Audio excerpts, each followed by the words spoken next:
Time now for our weekly catch-up with Costa Georgiadis from Gardening Australia. Costa, the last time I saw you, you were easily the best-dressed man at the Logies. Oh, you're flattering me, Jeremy. You know, I suppose you could say I was the most organic-looking individual on the There's on the a red sample. carpet. This is the amazing. That was your corsage. It's actually living, real-life plants. That's right. So there's some beautiful echeverias in there and some ripsalis, and I will actually I'll plant this up, and this time and a similar next year. theme with your vest as well, because a lot of people, you put this on Instagram, and Twitter, and so people loved it. That was the vest. That was prepared for me by the TAFE floristry here in Ultimo, and they've put it onto what was my grandfather's suit.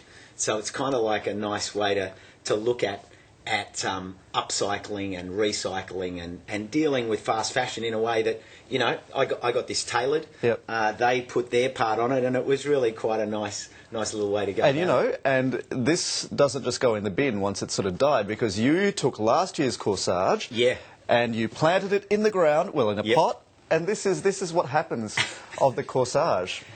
Isn't that amazing? Yeah, so that's exactly 12 months worth of growth. So this one here in 12 months will become this little pot here, which is just a nice way of looking at how we can use fashion to live on rather than just throw it away. Now, not a lot of people might know that we're heading into International Compost Awareness Week, and it's really a good time to sort of think about where our waste goes. And I was really intrigued to read that our waste is growing at about 4 times the rate of our economy, which is quite incredible. It really is, and it's that whole convenience factor. And to think that we're producing in the vicinity of 13 million cubic metres of waste, yet only 6 million cubic metres of waste is being recycled.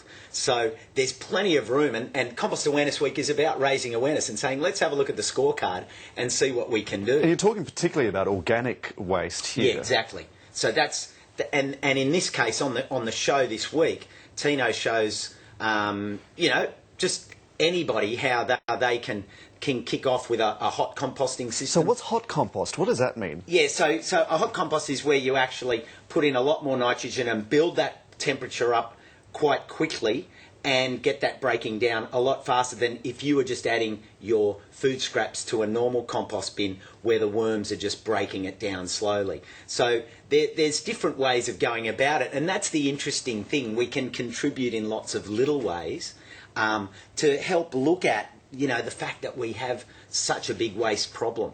And this is all part of that whole idea of closing the loop with our waste, that so that, you know, whatever we throw away has at least a second life associated with it. Well, that's right, and I think the big direction for this year's Compost Awareness is to say, all right, we're doing this, we're creating another material, we're creating organic compost, but what we need to do now is say, okay, who can specify it? Where can we use this material? You know, government bodies, things like councils, businesses, if they start to use this compost in things like filtration drains to drain stormwater and filter stormwater before it goes back into our creeks, rivers, streams and ocean. If we get our local authorities using this material, then we are closing the loop so that our waste gets processed and helps protect our community in that closed loop approach. That's the theme for this week's show. Costa, always good to see you. Thank you very much for coming in. Thanks, Jeremy.